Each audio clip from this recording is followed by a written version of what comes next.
are 13 steps. You have them on your paper. Okay, I try to divide them, and I think these 4 subcategories can be helpful.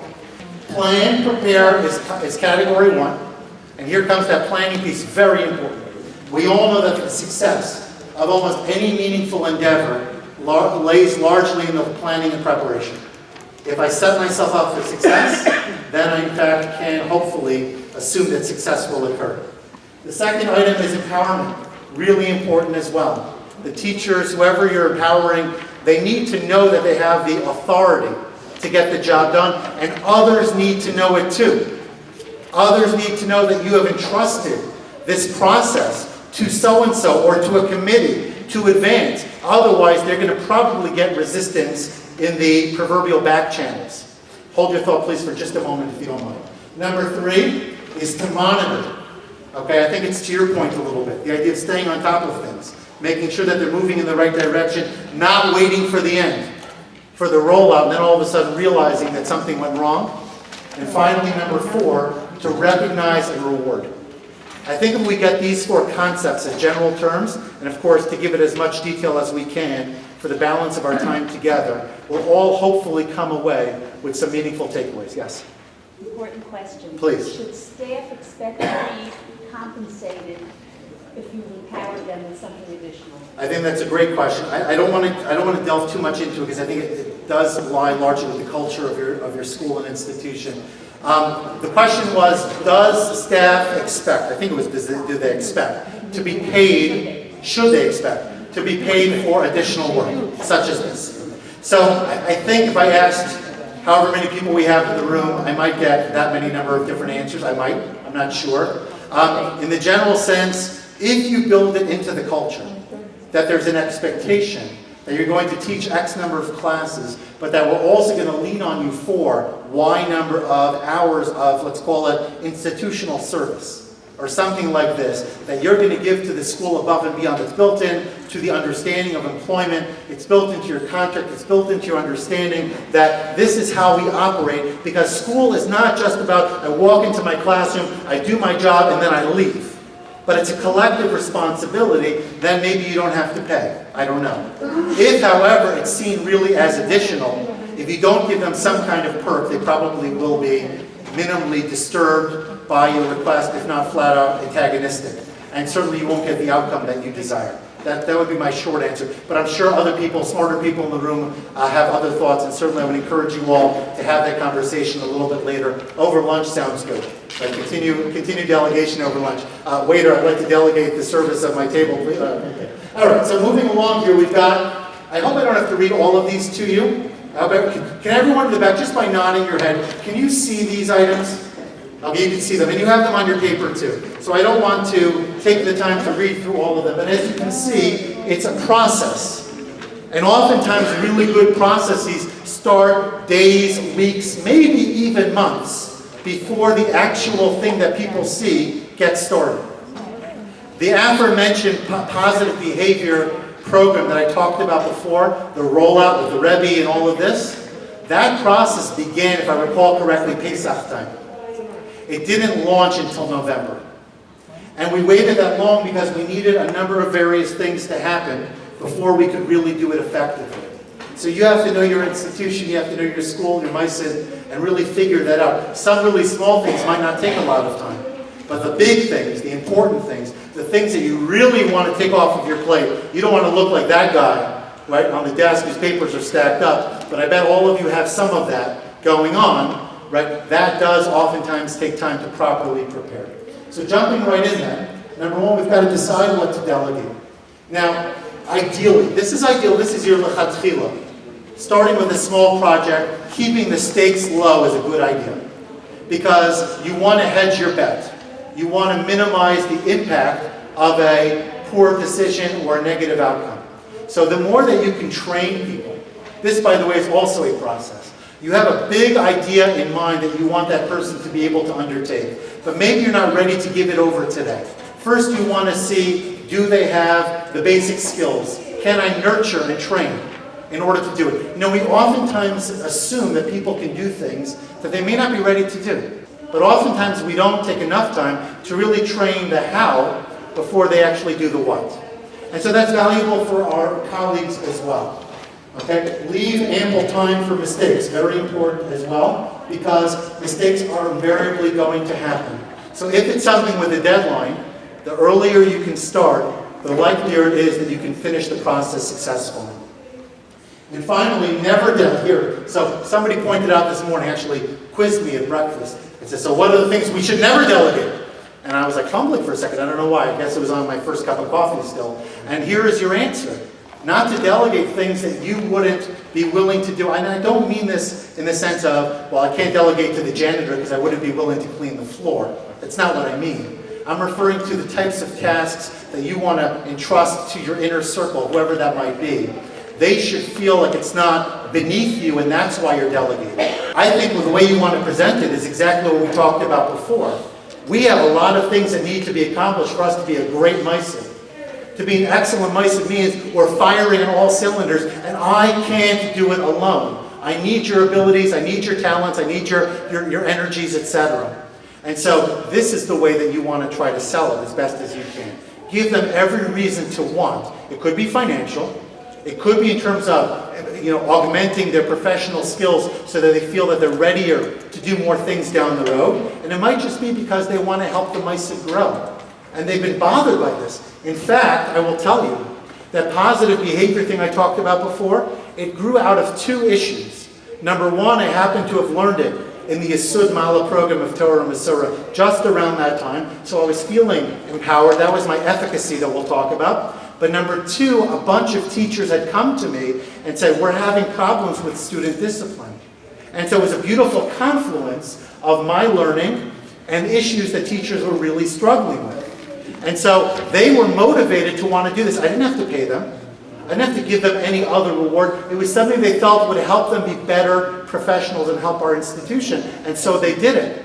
And that was something that you might want to take advantage of wherever you can. Jumping on existing passion. Taking advantage of existing skills. What do people really want to see happen? You're so concerned about the fact that we don't have a clear curriculum. Maybe you can help me. And maybe you can help me advance that together. I agree with you. Our curriculum really needs to be improved, whatever that might look like. So I'd like for your assistance. And I'm wondering if you could help me with it. Picking the right people is very important as well. I would actually take the time as best as you can to try to identify strengths and passions within your staff. And figuring out who might be the right person. Who's got some expertise here? What passions do they bring to the table? And then to work off of that. Are they motivated? Are they the kind of people, I know this was talked about before, are they the kind of people that if I give them the job, they won't drop the ball, but that they'll see it through? And if not, do I have the wherewithal, either myself or another administrator within my team, to oversee that process and make sure that they get that job done? Okay, here's your second piece about picking the right people. Now, again, we talked about grooming. I think grooming is essential. If you can identify people and you're going to enhance their skill set, ultimately it's going to help your Meisid at many levels, as you had mentioned before. Okay, any comments or questions here? Yes?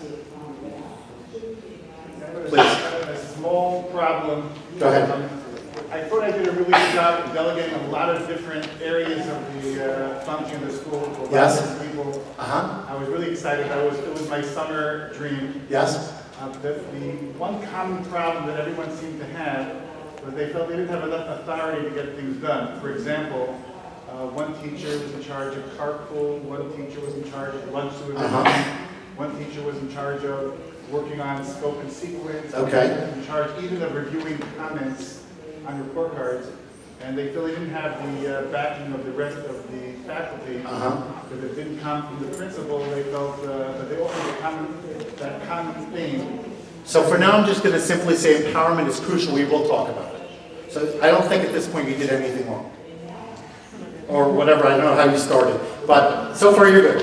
Okay, the question of empowerment has to come. We'll talk about it. Okay? Building knowledge and efficacy. Very, very important. And this, by the way, is something I think we need for ourselves too. So many of us move through the proverbial chains, or another network, channel, whatever the term might be. We grow with the system. Oftentimes we're really great in the classroom, and we get promoted.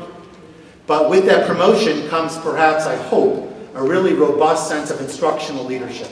We know what good instruction looks like. We know how to supervise and provide feedback in the classroom. There's so many other aspects of running an organization that have nothing to do with your experience as a Rebbe, as a Mora, or as a teacher. It's called organizational leadership.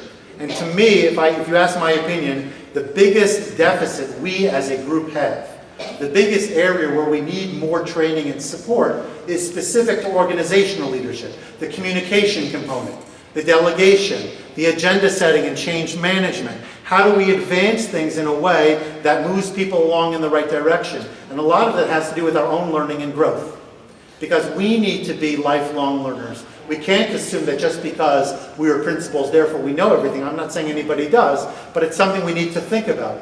And so certainly when we have colleagues that we want to empower, we want to move them in a particular place, do they have enough learning presently to get the job done? And if not, what do I need to do for them? Do I need to offer them a consultant coach type relationship? Is there a course I can send them to? Is there a book I can refer them to? Maybe even just to discuss it with them and pick their brain and see what are they thinking, what is their approach, why would this work, wouldn't it work? The more that you can augment their capacity to do it, the likelier it is that when they get started, they're going to do it right because they know what to do and they feel that way from the beginning. Okay? You know, I once heard that experience is just another way of saying I made a lot of mistakes. I think all of us can relate to that. The tighter you make the experiential curve, the better it's going to be for everybody. Because we all know that the greatest predictor, if you will, the greatest inhibitor of a person wanting to pursue something is a setback. How many times have you tried a process? It could be navigating on your computer. It could be trying to do something with a student. You have an initial failing. Something doesn't go quite right, and you just give up. It's not going to work. I told you it's not going to work. The inner gremlin sort of gets to you and says, like that naysayer, and says, I told you it can't be possible. Don't think it's going to be anything different with your colleague that you're trying to empower to do something. So the more they feel equipped, confident, and ready, the likelier it is that they'll stick through it despite any initial setbacks that they may have. Okay? How are they going to learn it, and how are they going to practice it? And we talked about setting the stakes low at the beginning to give them opportunity so it doesn't blow up in their face. And this way they have the desire to keep going. Okay? Moving right along. Being clear. This is so important. Establishing exactly, try to create a vision to the best of your ability. What is a good outcome and what does it look like? And how will we know that we were successful? And I encourage everybody, in my coaching practice as well, that's one of the questions I ask clients all the time. You want to improve as a communicator, you want to become a stronger, whatever it might be. Well, what is it going to look like when you're there? And where are you today asking to scale our communication in the school today from 1 to 10? Today we're a 3, today we're a 5. Why are we a 3 or a 5? And where do you want to go and what will it look like? What are the steps you need to take to become a 6? Become a 7? Try not to jump too quickly to 9 or 10. Otherwise, we may have some setbacks there as well. And give them all of the keys to success that you can. Now, this bottom part is where some of us referenced this before. You have to be able to give up the keys and let them drive their own vehicle to success. I don't mean to be completely hands-off. That's also a mistake. You do have to stay in the mix. And by the way, I would say, in case I run out of time and I don't say this later, I think it's important to build in from the beginning. The same way to your question about people taking on leadership skills, do they have to get paid, this kind of thing? It's also, I think, important to build in from the beginning that when I delegate to you and then I check in with you, it's not because you're doing anything wrong. It's just because that's the expectation. This is how we're setting up the relationship. So the fact that I ask to meet with you every other week for a half an hour to review progress is not because you messed up. It's simply because I need to know. I'm ultimately responsible for this process. I want to get the feedback that'll help me help you achieve the desired outcome.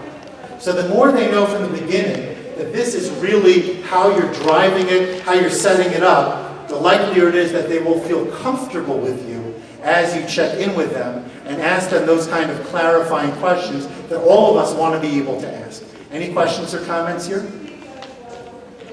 Okay.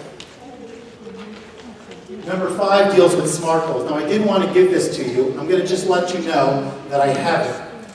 And at the end of the session today, if you'd like to get one, I've got a sheet on SMART goals. For those of you who are not familiar, SMART goals is a nice way to set a clear direction with your goals so that you know what you're trying to achieve. It's as measurable as possible. And it's specific, it's attainable, right? You don't want to just have this sort of amorphous idea, right? I want to enhance the school newsletter. Well, what does that look like? And how will I know that I got there? And what's my timetable to deliver this improvement? And, is it realistic? Will the individual who's doing it have the tools to make it happen? That's what SMART goals are all about. And it's true for almost anything you may choose to want to do. You can find this online, many, many examples of it, many of them completed. Had we had more time, what I would have asked you to do is to think of a delegation item. Think of something you would like to hand off to somebody else and to fill it out as if you were having like a meeting with your colleague. How would we complete this so that we're on the same page moving forward? And what's my timetable so that I can put into my calendar today all of my checkpoints and know that come March we're going to be ready because we agreed to that today. And if we're not ready, what's holding us back all of this? Okay, and I will try to answer questions afterwards for those of you who would like to do so, etc. Okay, now, here is a very important one. Hard for us, but I think once you do it, you'll start to feel good about it. Okay, letting go a little bit. Giving up some authority. But by the way, giving up authority doesn't mean you are not authority, that you don't possess that same authority. It just means you're giving somebody the opportunity to do more of it on a day-to-day basis. And initially it may be hard to let go. But once you do, and you start to see that person sort of build their own wings and take off and fly, not only does it make you feel good, but it gives you, a little bit of a sigh of relief that you don't have that burden on your shoulders anymore. So again, not having the right person or not training them is going to make it hard to do. But once you have that in place, you give them that authority and you tell everybody that they have that authority.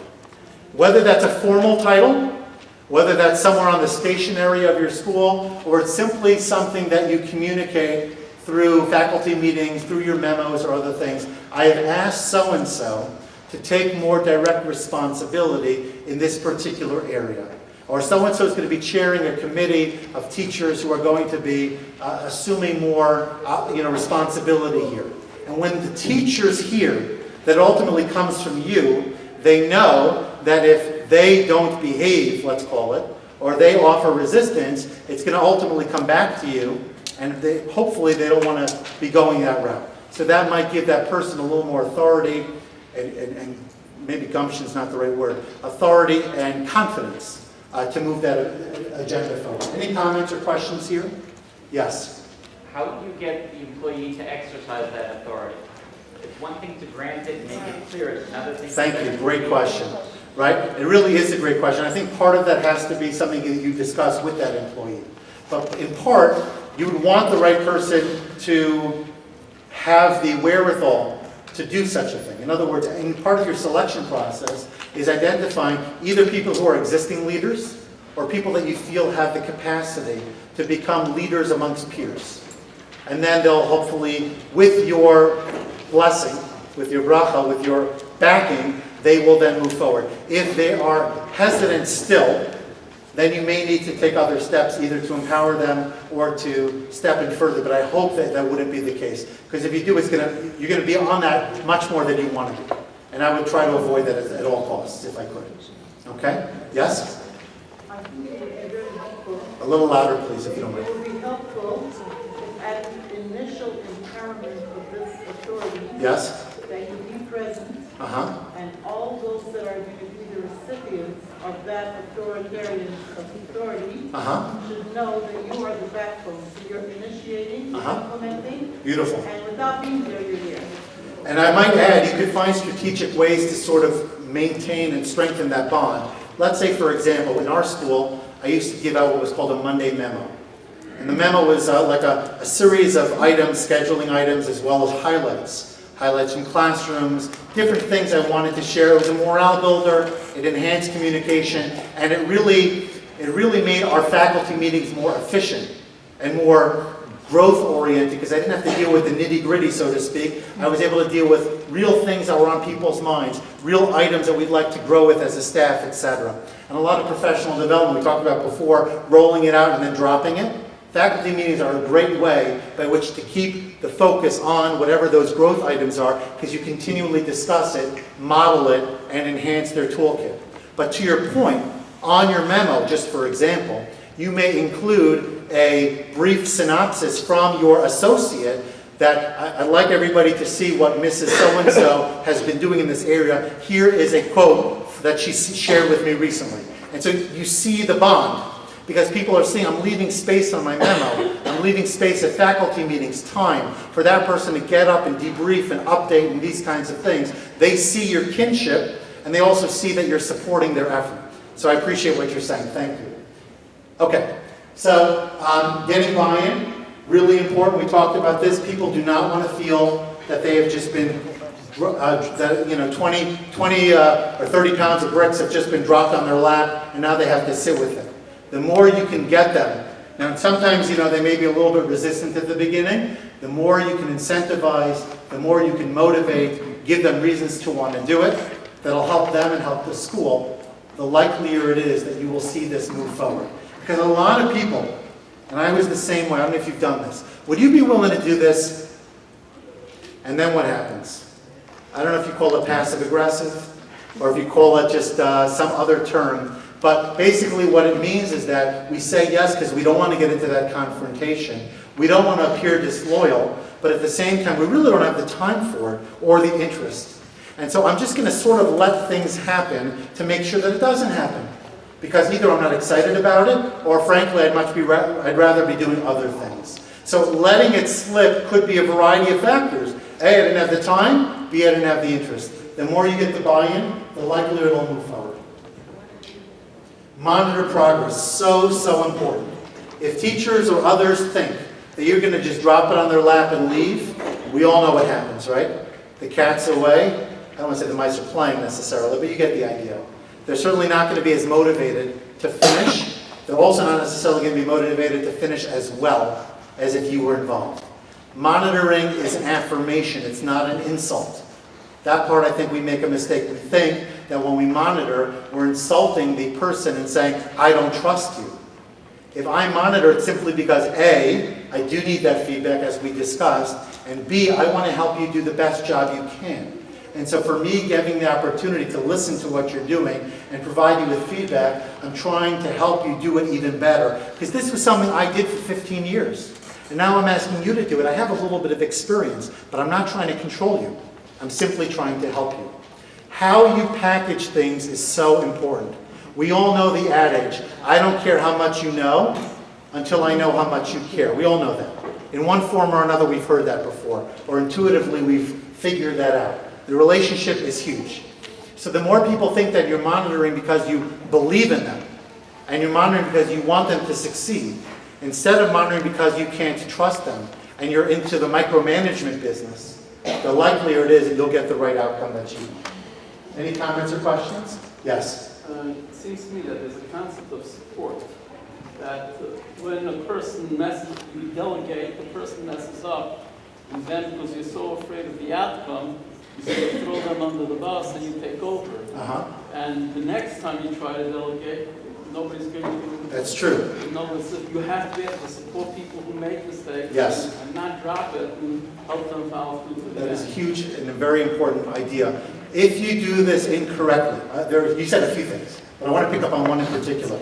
If you burn a couple of bridges along the way, next thing you say, okay, who wants to take over this project? Guess how many hands you're going to have, right? Very few probably, because people don't trust that you're going to be a safe and supportive component in that process. And nobody wants to be thrown under the bus. It's a very hurtful and lonely feeling. So the more you can do to provide that support, the better it's going to ultimately be. Okay, moving right along, we have just a couple more here. Now, obviously, monitoring is only valuable if you're willing to step in and make certain corrections. Hopefully, you don't have to take over the process, but minimally, you want to make corrections where necessary so that things don't go way off. Points to consider: patience, be understanding, try to imagine the process from the other person's side. You know, we're all wired a little differently here. I don't think there's a magic formula.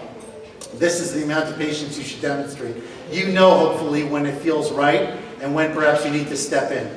But as understanding and as patient as you can be, usually you're going to get a better outcome and you're going to get more willingness because word gets around. One person will tell another person how their experience was, and that's going to ultimately affect how other people agree or don't agree to follow your lead, etc. Now, this last piece of recognition is so important. The Monday memo that I referenced before was a great way to recognize and to affirm. Teachers don't get enough affirmation. No matter how much praise, we all want more. Everybody's that way. Okay? And I don't think anybody here doesn't want to be told 1,001 times that they're doing the right thing, doing the right job, even if you have gotten that feedback before and you're a self-confident person. So the more that you could recognize, the more that you could reinforce and affirm, everything from simple thank yous to something more significant. And by the way, just as an aside, the more specific and more personal you can make that recognition, the further it's going to go. When you say general things like, you're a good teacher, it doesn't really resonate. But when you say, I had this one quote, I remember doing it after a few years on the job, and I gave it to my teacher, handwritten notes. Dear so-and-so, I just want to let you know how much I appreciate working with you. I particularly appreciate X. Whatever that specific, unique quality. And then I'm looking forward to a great year, whatever that last line was. So the first line and the last line were the same for everybody. The only thing that was different was that middle line. I cannot tell you how many teachers told me they took that card and found a special place for it. They could refer to it day after day. Read Dale Carnegie, read anybody who talks about relationships, building people up. Everybody wants the affirmation, and everybody wants it in writing. They don't want it to disappear into the luft. They want it to be front and center, very tangible, because we all have bad days. We all struggle. We all have moments where we say, how can I go further? And then you open up your little file folder, you go to your cork board or wherever you keep it, and all of a sudden you've got now your 20, 30 thank you notes from parents, right? Or from teachers or from others that say, you're doing a great job, thank you, we're so happy you're here. And that sort of gives you that second wind and that koach to continue. And somebody who's in a position like this certainly needs that reinforcement as well. Okay? And then the final ones, sharing and rewards. Okay, we talked about the thanks, the recognition. People, right, if you give to others, it will eventually find its way back to you. Right? Everyone knows at the end of the day that everything about the school ultimately has to pass through you. We get that. So when the curriculum is enhanced, when student behavior is improved, when Seder and general organization is enhanced, all of these things, everybody knows that at the end of the day you're behind it. They get that. So we will find ways to be recognized as well. The main thing is to pay it forward and to encourage people to realize that you are behind them and that really they get the credit for the success. And finally, review and learn. To me, this is probably the most important piece. Because if you don't learn from your processes, you'll never grow. We're so busy, talk about busyness and delegation, we oftentimes don't sit down and huddle and say, well, what did we do well here? And what could have been better? And maybe to do sort of an exit survey with the people you've delegated to. How was I? Actually ask for feedback. Where did I support you well? And what areas would have you appreciated greater support? How did this process work for you? And if I ask you to do something again, what would I be able to do better the next time that's going to make you want to do it? But this way the teacher, they're going to have grievances. There are going to be mistakes along the way. That's inevitable. But if they know that you're interested in learning from it, then maybe you can go back to the well again and say, I'd like to try again. And this time I remember, and I have right here, we discussed it. I know I'm going to work really hard on making sure that I shore up these weaknesses so that you're going to have a better outcome the next time. So talking about reviewing and learning, as we discussed, did we meet our objectives today? Are we able to list at least 3 benefits, as well as 3 challenges associated with delegation? We talked about unburdening, We talked about different perspectives. We talked about having different voices that communicate, all of those and more. Challenges, there were many, right? I don't know what to do. I don't have time to think about it. I don't trust the people, etc. And then we talked about the 13 steps, which you have in front of you. And the 13 steps we broke down into 4 ideas. There's the preparation. There's the empowerment to make sure that they have the tools that they need. Help me out here. What are the other 2? Monitor. We have the, I'm sorry? Monitor. Modeling. What was, I'm sorry? Monitor. Monitor, thank you. And finally, recognition and rewarding. Right? If we do those 4, if we map it out, give them the tools, stay on top of it, and then make sure that they feel very rewarded for what they've done, then we can hope, and it's still a hope, it's still doubting, then we can hope with a lot of siyata d'shmaya that we will create a maisid that is further capable and further understands as its core way of operating that we're going to work together as a team. And we're going to really drive our agenda forward to reach optimal success. Thank you, everybody, for coming.